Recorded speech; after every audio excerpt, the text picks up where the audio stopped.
عاملين ايه يا حلوين؟ يا رب تكونوا بخير وفي احسن حال يا رب، ويرزقكم راحة البال. تعالوا النهاردة نعمله مع بعض قرص طرية حلوة جدا في اجواء الشتاء، او ممكن ولادنا ياخدوها معاهم المدارس وهم نازلين، وممكن برضو في ايام الامتحانات ولادنا ياخدوها يفطروا بيها الصبح. تبقى حاجة سهلة وسريعة موجودة عندنا في البيت. تسخنيها، تصحي تديها لهم على طول، تسخنيها في ميكرويف، تسخنيها على طاسة، مفيش اي مشكلة خالص. نبدأ مع بعض الوصفة بتاعتنا. المقادير بتاعتنا اللي هي عبارة عن ملح، سكر، 3/4 كوباية سمنة، خميرة فورية، كيس دقيق متعدد الاستخدامات، لبن رايب، وزيت. أي زيت عندك في البيت، بس يستحسن نقي الزيت يكون النوع بتاعه كويس. هنجيب العجان بتاعنا وننخل فيه الدقيق، وبعد ما ننخل الدقيق هنركن العجان على جنب، وهنجيب كوباية من اللي هي كوباية الشاي العادية، هننزل فيها بكيس الخميرة الفورية، وهننزل عليهم بمعلقة ونص سكر. بعد كده هنزل على الكوباية بتاعتي بكوباية مية دافية اللي هي يعني زي دمع العين كده بالظبط. هنزل بقى ب3/4 مية، يعني الكوباية بتاعتي هيبقى 3/4 بس مية مش كلها، وأقلبهم واسيبهم على جنب كده. لو أنا عايزة أختبر الخميرة بتاعتي، لو واثقة من الخميرة بتاعتك حطيها على طول.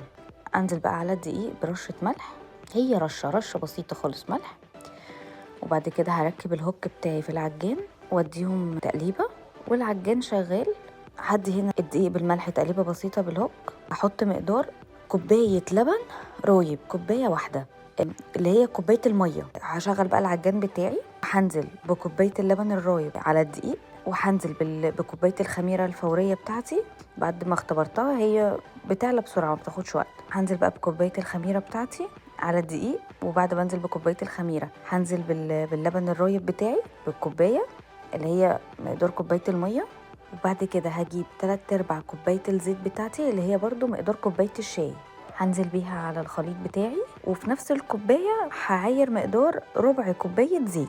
يبقى أنا كده استخدمت كله كوباية كاملة. ممكن تقدري تبدلي ما بين الزيت والسمنة، وتقدري تزودي ربع كوباية كمان في السمنة، بس أنا المقدار بتاعي كان مظبوط جدا في 3/4 كوباية سمنة من مقدار كوباية الشاي، وربع كوباية زيت برضو من مقدار كوباية الشاي. هعلي بقى السرعة بتاعتي، واخلي بقى العجين بتاعي ده كله يفضل يتمكس كده وياخد ويدي كده مع بعض، واسيبها بقى ايه تتعجن كويس جدا. واي حاجة على الجناب موجودة هنزلها. وتقدري تعملي نفس الخطوات ونفس العجينة ونفس كل حاجة على ايدك عادي، يعني اعجني على ايدك. هجيب البولة بقى اللي هخمر فيها، البولة المخصصة للتخمير، او ممكن تغطيه بقى بستريتش وفوطة في نفس العجان وكده. بصوا العجينة حلوة ازاي وجميلة ما شاء الله. هاخد بقى العجينه بتاعتي في البوله بتاعت التخمير. تمام، عندك بوله للتخمير تمام، ما عندكيش عادي في اي بوله او في العجان زي ما هي، وحطي عليها ستريتش وفوطه وسيبيها تخمر. هي فيها سنه كده كانت عايزه لسه تتعجن كمان. انا بحب اكمل السنه دي بقى على ايدي. شوف بقى اي حد مش طايقاه، متغاظه، متضايقه، طلع بقى غلبي بقى في العجينه بقى، وانا بقى ايه بستغفر كده وبتشاهد، وافضل بقى كده ايه ادي كده بوكسات كده للعجينه كده واطلع غلبي فيها. والعجينه بتاعتي هي بقت خلاص كده جهزت وبقت زي القمر. هغطي بقى البوله بتاعتي واسيبها تخمر. بعد هنا بقى ما العجينه بتاعتي حجمها تضاعف وخمرت ما شاء الله، هنزل بقى على الرخامه بتاعتي بالعجينه. كل التخمير بقى ده هفشه تاني، هدي العجينه كده تقليبه تانيه. وعندك بقى هنا سكينه قطعي بيها، عندك قطاعه زيي قطعي بيها. انا هنا قطعت لكم بالسكينه عشان الناس اللي ما عندهاش قطاعات، ما ايه يعني في ناس الوصفه ممكن تقف معاها على ان هي ما عندهاش قطاعه. لا يا جماعه، يعني باي ادوات عندكم في المطبخ مشوا حالكم ومشوا نفسكم واعملوا الوصفه اللي انتوا عايزينها. اهو انا جبت سكينه وقطعت بيها عادي جدا. لو عندكم قطاعه زيي عادي كملوا التقطيع بالقطاعه. نقطع بقى كده بالقطاعه كده، وبعد كده ناخد العجينه واحده واحده ونبدا بقى نشكلها كده على شكل كور. وانتي ايدك ميزانك، ايدك حسيتي ان العجينه كبيره في ايدك، اقطعي منها وكوريها تاني مفيش مشكله. بعد ما فردتيها على الصينيه حسيتيها لسه كبيره، ما تقفيش، لميها تاني وقطعي منها حته وكوريها تاني. كده كده هي لسه هتخمر تاني في الصينيه. لو لسه بتبدأي في العجين وفي الخبز، ما تخليش حاجه توقفك. جربي واغلطي وعيدي تاني وكرري تاني عادي جدا، مفيش اي مشكله، لحد ما واحده واحده هتبقي شاطره جدا جدا في العجن في الخبيز وفي اي وصفه. هفضل بقى كده ايه اكورها وافردها واقرصها كده في الصينيه. اخلص اول صينيه معايا واغطيها باي فويل باي فوطه باي حاجه وتسيبيها على جنب تلت ساعه كده او نص ساعه، لا سيبيها تلت ساعه بس تخمر تاني. اكور بقى هنا في الصينيه التانية كمان. بعد ما اكورهم كده ايه اقرصهم كلهم في الصينيه التانية واعمل فيها زي اول صينيه، اقوم برضو مغطياها سايبه القرص بتاعتي تخمر برضو تلت ساعه. هنا اجيب بقى اول صينيه خمرتها، بعد ما خمرت اشكشكها بالشوكه عشان ما تكملش تخمير تاني وهي بتستوي، او ما تعلاش تاني وهي بتستوي، ما تعلاش اكتر. يعني انا بالنسبه لي العلو بتاعها كده ممتاز وحلو جدا، مش عايزاها تعلى اكتر من كده.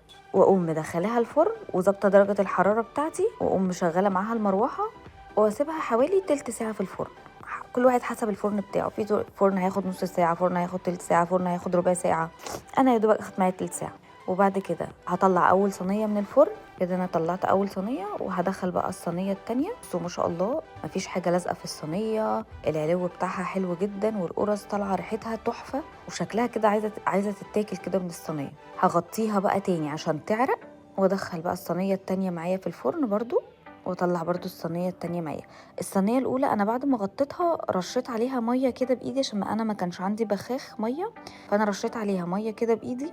بس انا عفوا ما صورتش المقطع ده. انا هنا بوريكم في الصينيه التانية ان اول ما تطلع من الفرن رشي عليها ميه، رشي حبه ميه بايديكي كده، يعني انطري كده عليها ميه كده بسيطه كده بايدك وغطيها عشان تعرق وتطرى. لو عندك بخاخ يبقى احسن وافضل، رشي بالبخاخ وبرضو غطيها وسيبيها كده تعرق كده عشان تطرى. وبعد ما تطرى معايا هجيب الطبق او البوله او اي حاجه هتحفظي فيها القرص بتاعتك وغطي عليها. انا بالنسبه لي عشان هيتاكلوا على طول فحطيتهم في العلبه بتاعتي وشلتهم على طول. بصوا القرص جميله ازاي، بصوا القرص حلوه ازاي وهشه وجميله ما شاء الله ما شاء الله. نسيبوا اللي قطعناها دي على جنب عشان هناكلها كده على طول، عشان نستنى احنا كوبايه الشاي في ايدينا والقرص بتاعتنا معانا ونقعدوا قاعده كده رايقه كده وهاديه بعد كده ما الولاد تنام، ونقعدوا بقى ناكل القرص بتاعتنا الحلوه دي مع كوبايه شاي ونروق على نفسنا. لو القرص بتاعتك مش هتاكليها على طول تقدري تقومي شايلاها في اكياس تلاجة او اكياس حفظ طعام وتقومي حطها في الفريزر وتطلعيها من الفريزر، يا اما تسخنيها في الميكروويف تفكيها في الميكروويف وتاكليها بألف صحة وهنا، يا اما تسخنيها في طاسة في الفرن في اي حاجة، او تطلعيها تسيبيها 5 دقايق بره على الرخامة تفك لوحدها برضو مفيش اي مشكله خالص وهتاكليها بألف صحه وهنا جميله. انا القرص هنا عملتها ساده، تقدري تحشيها عجوه وتقدري تحشيها جبن.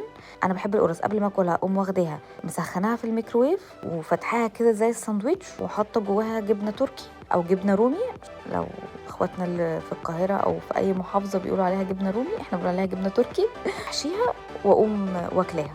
وممكن برضو لو عندك توستر تقومي واخداها وحاشياها جبنه، اي نوع جبنه انتي بتحبيه، وتقومي حطاها في التوستر وتاكليها. تقدري تاكليها باي طريقه انتي تحبيها. كده الوصفه بتاعتنا حلوين بتكون خلاص خلصت. اشوفكم في فيديو جديد على خير ان شاء الله. متنسوش اللايك والشير وادعوا لي من قلبكم بالخير، ولو الفيديو عجبكم ما تنسوش تسيبوا لي كومنت حلو زيكم. سلام.